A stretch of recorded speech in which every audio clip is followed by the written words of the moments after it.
આજે પત્રકાર પરિષદ શું છે વિષય? આણંદ જિલ્લા ખાતે વિવિધ સાયબર ફ્રોડના બનાવો બનતા રોકવા માટે તેમજ બનેલા બનાવોને ડિટેક્ટ કરવા માટેની ઉચ્ચ અધિકારીઓ તરફથી સૂચના આપેલ હતી, જે અનુસંધાને સાયબર ક્રાઇમ પોલીસ સ્ટેશન આણંદના પીઆઈ શ્રી ચૌધરી સાહેબ તથા તેમની ટીમ વોચ તપાસમાં હતા, જે દરમિયાન તેમની મળેલ માહિતી અનુસાર તેમજ ફરિયાદીએ આપેલ ફરિયાદ અન્વયે 2 આરોપીઓની ધરપકડ કરવામાં આવેલ હતી અને જેમના 1 દિવસના રિમાન્ડ પણ લેવામાં આવ્યા હતા.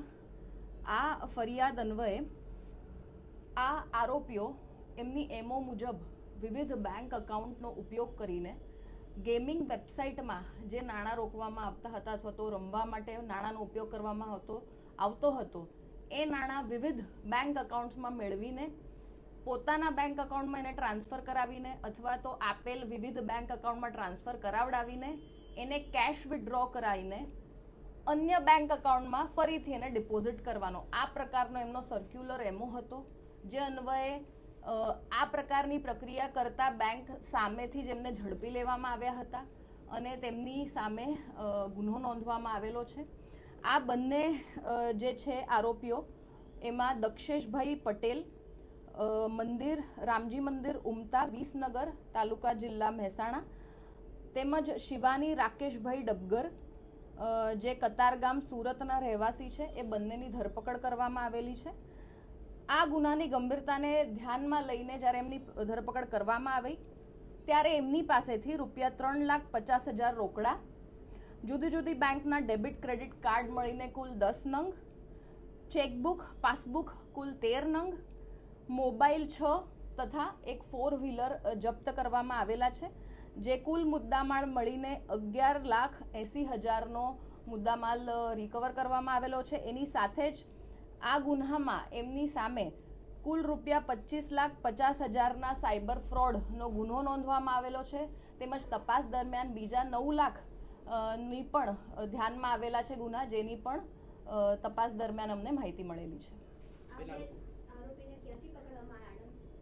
યસ, આણંદ ખાતેથી. પેલા લોકોનો એમઓ તો તમે જણાવ્યું, બંનેનો સંપર્ક કેવી રીતે કર્યો અને અગાઉ કયા જિલ્લામાં લોકો કામ કરતા? હા, આમાંથી જે દક્ષેશ પટેલ છે એમની સામે અગાઉ ઘાટલોડિયા પોલીસ સ્ટેશન ખાતે 2015માં ગુનો નોંધાયેલો હતો.